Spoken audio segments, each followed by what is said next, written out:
तो फ्रेंड्स चलिए शुरू करते हैं आज की क्लास। आज की क्लास में हम एसएमपीएस के बारे में जानेंगे। एसएमपीएस यानी कि इसको बोलते हैं switch mode power supply. Switch mode power supply हमारे कंप्यूटर सिस्टम में पावर को सप्लाई करता है। ये है हमारा स्विच मोड पावर सप्लाई। यहाँ देख रहे हैं आप, ये एक बॉक्स टाइप का है, इसको बोलते हैं हम स्विच मोड पावर सप्लाई। ठीक है, यहाँ से हम इनपुट देते हैं और यहाँ हमें कुछ आउटपुट मिलता है। ठीक है, एन कनेक्टर के बारे में देखते हैं हम। ये कनेक्टर है 20 या 24 पिन ATX कनेक्टर। ये 20 पिन्स ये होते हैं, ये 20 पिन्स होंगे और 4 पिन ही होंगे। इनको बोलते हैं हम ATX कनेक्टर। इसको मदरबोर्ड में इंसर्ट करते हैं। इसके थ्रू हमें मदरबोर्ड में पावर ट्रांसफर होती है। जो DC करंट हमें मिलता है उस सिर्फ इसके जरिए मिलता है। ये DC करंट को ट्रांसफर करता है। इसमें कई तरह के वायर्स होते हैं। ये पूरे मदरबोर्ड में पावर को सप्लाई करता है ATX कनेक्टर। और दूसरा है हमारा 4 पिन 12 वोल्ट P4 कनेक्टर। ये सिर्फ प्रोसेसर को पावर सप्लाई करता है। अगर मुझे प्रोसेसर में जो पावर सप्लाई होती है वो P4 कनेक्टर के थ्रू होती है। और लास्ट है हमारा मोलेक्स ID कनेक्टर। इसको हम जैसे कि मेरे पास अगर हार्ड डिस्क है तो हार्ड डिस्क में अगर मुझे पावर देनी है तो मैं इसके थ्रू ID कनेक्टर के थ्रू दूंगा, या फिर मेरे पास DVD राइटर है तो अगर मुझे उसमें पावर देनी है तो मैं यहाँ से दूंगा। और नेक्स्ट है हमारा फ्लॉपी ड्राइव कनेक्टर। अगर मेरे पास फ्लॉपी है, आप इस्तेमाल नहीं करते हैं फ्लॉपी का, पहले इस्तेमाल करते थे फ्लॉपीज का, तो अगर मुझे फ्लॉपी में पावर देनी है तो मैं फ्लॉपी ड्राइव कनेक्टर का यूज करूंगा। और ये है SATA पावर कनेक्टर। इसके जरिए हम डायरेक्ट हार्ड डिस्क में लगा सकते हैं। ये हमारा ID कनेक्टर है और ये हमारा SATA कनेक्टर है। इन दोनों में डिफरेंस ये है, ये जैसे कि हमारे पास जो हार्ड डिस्क आती थी ID हार्ड डिस्क होती थी जिसमें हम SATA कनेक्टर नहीं होता है, जो पाटा कनेक्टर होता था उसमें इस्तेमाल करते हैं ID कनेक्टर। अगर मेरे पास SATA हार्ड डिस्क है तो मैं इसका इस्तेमाल करूंगा, अगर मेरे पास पाटा हार्ड डिस्क है तो मैं इसका इस्तेमाल करूंगा। ठीक है, और एक बार और देख लेते हैं हम। यहां से हम इनपुट देते हैं। फ्रेंड्स, जब हम SMPS परचेज करते हैं या हम अपना सिस्टम लेते हैं तो हमें उस पर लिखा हुआ होता है कि 240 वोल्ट इनपुट रहेगा और आउटपुट में 12 वोल्ट रहेगा मैक्सिमम। यानी कि 240 वोल्ट इनपुट में आता है और 12 वोल्ट DC आउटपुट देता है। यानी कि जो हमारा SMPS जो है, SMPS का यूज क्या होता है, हम इस्तेमाल क्यों करते हैं कंप्यूटर में? SMPS का इस्तेमाल हम इसलिए करते हैं कि हमारा जो हमारी पावर सप्लाई आ रही है उसको जितनी रिक्वायरमेंट है उसके थ्रू, जितनी मुझे रिक्वायरमेंट है जिस कंपोनेंट्स में, अगर प्रोसेसर में मुझे 12 वोल्ट की रिक्वायरमेंट है तो प्रोसेसर में 12 वोल्ट ट्रांसफर होगा करंट। और अगर रैम के लिए 2.5, 1.5 या 2.8 रिक्वायरमेंट है तो रैम में ट्रांसफर करेगा। तो जितनी रिक्वायरमेंट है उसके जरिए उतनी करंट ट्रांसफर करता है हमारा SMPS। Switch mode power supply हम इसको इसलिए बोलते हैं कि ये स्विच होता है, मतलब पावर तो उसमें कंटिन्यूस आती है लेकिन कुछ इसमें इलेक्ट्रॉनिक्स कंपोनेंट्स होते हैं जो पावर को स्विच करता है कुछ देर के लिए और आगे ट्रांसफर कर देता है। इसमें बहुत सारे कंपोनेंट्स इनबिल्ट रहते हैं, जैसे कैपेसिटर है, रेजिस्टेंस है, कॉइल है, इंडक्टर है। इसके बारे में हम आगे पढ़ेंगे, अगली क्लास में पढ़ेंगे। फिलहाल में हम बस इतना ही जान लेते हैं कि SMPS का इस्तेमाल क्यों करते हैं कंप्यूटर में। SMPS का इस्तेमाल हम कंप्यूटर में, मैंने अभी थोड़ी पहले बताया था कि SMPS का इस्तेमाल मदरबोर्ड में पावर सप्लाई के लिए करते हैं कि जितनी रिक्वायरमेंट है मुझे, अगर मुझे कहीं पर 3 DC वोल्ट की रिक्वायरमेंट है तो 3 वोल्ट DC वोल्ट मिलेगा, और अगर मुझे कहीं 12 वोल्ट DC की रिक्वायरमेंट है तो 12 वोल्ट DC मिलेगा। अगर मुझे कहीं 5 वोल्ट DC की रिक्वायरमेंट है तो मुझे कहीं 5 वोल्ट मिलेगा। इसमें जो करंट होता है हमारा 12 वोल्ट DC, 5 वोल्ट DC और 3 पॉइंट DC मिलता है। इसमें AC करंट हमें नहीं मिलता है, AC करंट देते हैं और DC करंट हमें मिलता है। ठीक है, और आगे देखते हैं। ये भी हम इसके बारे में कनेक्टर्स के बारे में मालूम कर चुके हैं। ये 24 पिन ATX कनेक्टर था। SATA पावर हो गया। अब बात करते हैं हम मेमोरी की। जो हमारी मेमोरी होती है कंप्यूटर में, वो दो टाइप से होती है। एक होती है प्राइमरी मेमोरी और दूसरी होती है सेकेंडरी मेमोरी।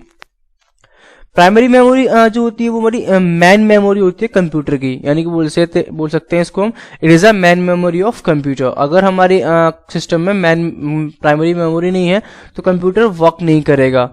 जो हमारी सेकेंडरी मेमोरी होती है वो डेटा को सेव करने के लिए होती है, लेकिन प्राइमरी मेमोरी अगर मुझे वर्क करना है तो उसके लिए मेमोरी चाहिए होती है। प्राइमरी मेमोरी में डाटा हम स्टोर नहीं कर सकते हैं, लेकिन हम सेकेंडरी मेमोरी में अपना डेटा परमानेंटली सेव कर सकते हैं। प्राइमरी मेमोरी टू टाइप्स की होती है, रैम एंड रोम, यानी कि रैंडम एक्सेस मेमोरी और रीड ओनली मेमोरी। रैम क्या करता है? रैम जो करता है वो डेटा को एक्सेस करता है, कोई भी डेटा है उसको एक्सेस करेगा, और रोम उसको रीड करेगा। ठीक है, ये दोनों में डिफरेंस है। और जो रैम हमारी वॉलेटाइल होती है और रोम नॉन वॉलेटाइल मेमोरी होती है।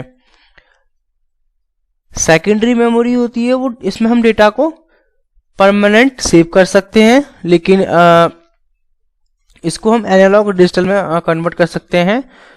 इसके एग्जाम्पल बहुत सारे हो सकते हैं, जैसे कि हार्ड डिस्क है, फ्लॉपी ड्राइव है, सीडी ड्राइव है, या फिर आपका जो पेन ड्राइव्स है, मेमोरी कार्ड है।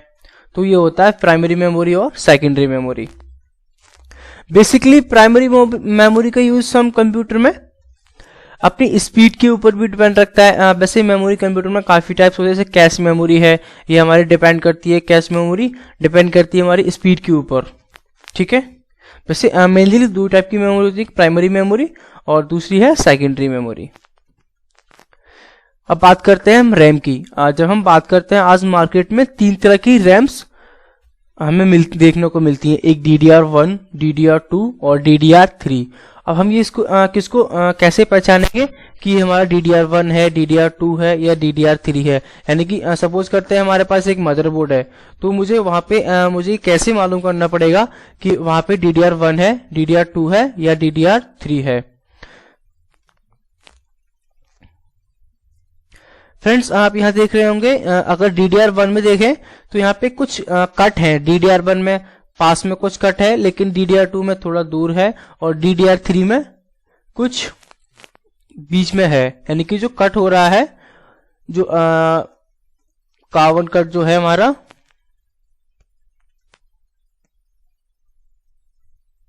जैसे कि ये कट है, ये यहाँ पे है, काफी पास में है, ये और दूर है और ये दूर है। या तो एक पहचान आपकी ये है कि आप कट देखें कि कौन सा कट कितने पास, से काफी टाइम लग जाता है, तो ऐसा नहीं मालूम कर सकते कि हमारी ये मेमोरी कौन सी है। और एक ऑप्शन ही है, दूसरा ऑप्शन की जैसे कि हमारी ये स्लिप होती है, उस पर लिखा हुआ होता है DDR1, DDR2 या DDR3, या लिखा होगा PC1, PC2, PC3। ये तो रहा हमारा रैम के ऊपर पहचानने के लिए। अगर मुझे मदरबोर्ड में पहचानना है हमें, तो मदरबोर्ड में कैसे पहचानेंगे कि हमारा DDR1 है, DDR2 है या DDR3 है? अगर हमारा मदरबोर्ड में स्लॉट्स हैं, दो स्लॉट्स होते हैं, बेसिकली दो होते हैं या चार भी हो सकते हैं, इससे ज्यादा नहीं होते, या दो होंगे स्लॉट्स या चार होंगे। तो हर स्लॉट्स पे एक छोटे से अक्षरों में 1.5, 1.8 या 2.5 लिखा हुआ रहता है। अगर आपका 2.8 बोल्ड लिखा है तो समझ लीजिए आपकी DDR1 रैम है। अगर 1.8 लिखा हुआ है तो समझ सकते हैं कि DDR2 रैम है। और अगर 1.5 रैम है, 1.5 वोल्ट लिखा हुआ है हमारे स्लॉट्स के ऊपर, तो वो DDR3 है। तो हम ऐसे पहचान सकते हैं कि हमारे मदरबोर्ड में कौन सी रैम लगी। अगर DDR3 है तो 1.5 होगा, अगर DDR2 है तो 1.8 होगा, और अगर 2.8 है या 2.5 है तो DDR1 होगा। इस तरह से मालूम कर सकते हैं कि हमारे जो मदरबोर्ड में कौन सी रैम इनबिल्ट रहेगी, या हम इसमें कौन सी रैम इंसर्ट कर सकते हैं। ठीक है, और अब बात करते हैं, ये तो हमारी प्राइमरी मेमोरी का एग्जांपल हो गया। हम देखते हैं सेकेंडरी मेमोरी का एग्जांपल। सेकेंडरी मेमोरी में हमारी आ सकते हैं, जैसे फ्लॉपी डिस्क है, DVD राइटर है, स्टोरेज टेप है, जो हमारी माइक्रो चिप्स है, PC कार्ड या स्मार्ट मीडिया जो भी हो सकता है, पेन ड्राइव्स हैं, ये इस तरह के सेकेंडरी मेमोरी में आ जाते हैं। अब बात करते हैं हम मदरबोर्ड की।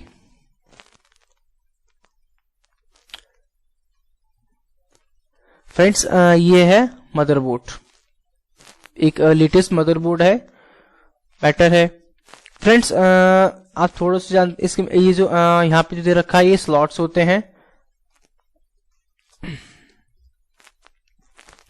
ये है हमारा मदरबोर्ड का कॉन्फ़िगरेशन। फ्रेंड्स ये जो है दे रखा है ये है हमारा नॉर्थ ब्रिज। नॉर्थ ब्रिज आप हमको हमेशा प्रोसेसर के पास ही मिलेगा।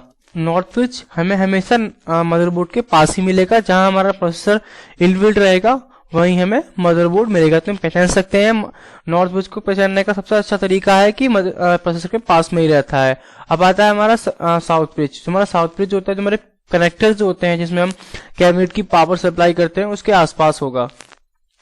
और दूसरा है ये हमारा आईडी कनेक्टर है, जो हमने पहले बताया था पाटा, जिसमें हम पाटा लगाते हैं, ये हमारे आईडी कनेक्टर कहलाते हैं। और ये जो हमारा एटीएस पावर कनेक्टर, जो मैंने आपको थोड़ी देर पहले बताया था कि एटीएस पावर कनेक्टर कहाँ कनेक्ट होता है, तो उसको हम यहाँ कनेक्ट कर सकते हैं, ठीक है। और ये सीपीयू फैन के लिए है, ये प्रोसेसर की सॉकेट के लिए है।